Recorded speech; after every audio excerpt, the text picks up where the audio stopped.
Good morning po mga boss. Ito na naman, meron na namang nag-request sa ating isang subscriber na nanghihingi siya ng ng wiring diagram patungkol naman sa solar hybrid inverter. So pagbibigyan natin si Sir sa kahilingan niya na magawa ng wiring diagram ng hybrid inverter. So ito po yung yung request niya. Sobra ganda pagka-explain ng video po. Pwede po ba pa-share ng wiring design? Ito setup ang plano ko po. Hybrid 10.2 kW plus power wall 48 volts 200 ampere hour LiPo 4 plus solar panels 1,800 watts. So okay po sir. Magagawa po tayo ng wiring diagram po ng ng hybrid inverter. Ito po yung basically madali lang din tong wiring ng ng hybrid kung masundan mo lang po. So ito po yun. Ito po yung una niya.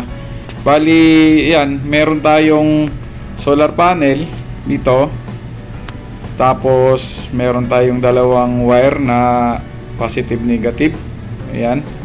Tapos tatakbo yan doon sa may circuit breaker at saka yung niya, yung sa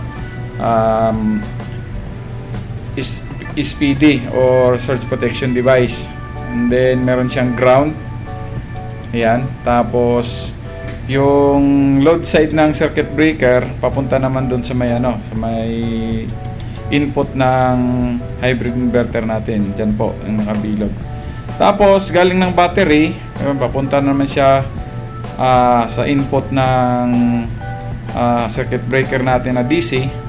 And then bababa yan yung sa load side, papunta naman siya sa battery ng ng inverter natin. May battery diyan, yan, yung nakabilog na yan, may battery naka-indicate diyan. So diyan siya magtatap. So tapos meron tayong sa AC side, meron tayong galing dun sa Meralco sa Metro. So dadaan yon, may dalawang wire doon, tapos pupunta sa may AC circuit breaker. And then yung load side ng AC circuit breaker, itatap natin sa input, yung nakabilog na yan, input AC ng hybrid inverter natin.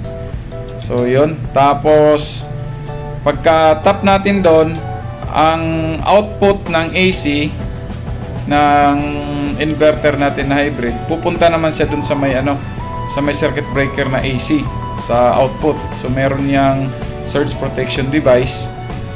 So nakatap lang din naman yan. And then meron tayong dalawang circuit breaker na nakatap din. So yun yung branch circuit breaker para naman sa ating convenience outlet at saka sa lighting load. So yun, ganun lang siya ka simple sir, yung natin, yung diagram natin sa hybrid inverter. So kung masundan mo lang to, makakagawa ka po nito ng ng setup na hybrid po. So yung kagandahan nito, marami tong function. So kahit meron kang walang araw, so yung magsusupply sa kanya yung battery. So kung meron po kasing command yan na pagkakasunod-sunod kung alin yung priority mo. So priority 1 mo ay sa solar. Solar mo nang ikukonsumo ng inverter. Tapos pag wala ka ng solar, saka naman yung battery. Tapos pag wala ka ng battery or wala ka na ring solar, ang isusunod naman niya is yung doon naman sa Meralco galing na supply. So ganun lang po ang pag-wiring ng hybrid solar inverter. So I hope sir na katulong po to sa inyo at magsisilbi po tong guide para makabuo po kayo ng ng hybrid solar inverter. So ulitin ko po, pagka first time nyo pong baka mamaya magkamali po kayo. So ipabayan nyo lang sa mga professionals dyan. Okay po? Yung mga legit installer talaga ng solar. Kasi ang hirap po, kasi sobrang mahal po ng setup nito. Hindi po biro ang mga presyo ng mga parts nito, no? So kailangan maging maingat po tayo sa gawa. Kung mag-DIY naman, ay siguraduhin na tama talaga yung mga connection kasi ang hirap magkamali dito. At kung magkaroon tayo ng problema, medyo mahal po yung mga parts po nito. So yun lang po at maraming salamat. Sana po nakatulong po itong video na to. Thank you. Maraming salamat. Kung bago pa lang po tayo sa ating channel, paki-click na lang po ng notification bell, tapos i-click nyo lang yung all para ma-notify po tayo sa mga videos po natin na i-upload, at saka yung mga hindi nyo pa nakikita, makikita nyo, baka sakaling makatulong po yung mga video na yon.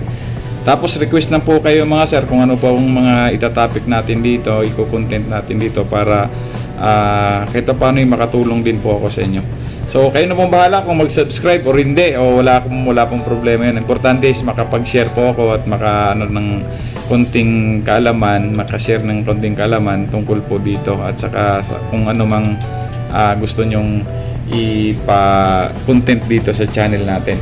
So pwede po tayo sa car aircon, pwede rin tayo sa mga appliances kagaya ng microwave, so refrigerator na basic, at saka yung mga basic din na aircon na split type saka window type, pwede po natin gawan ng videos, at saka ano pa ba, so mga electric fan pwede natin yang no? So marami, washing machine pwede rin nating pag-usapan yan.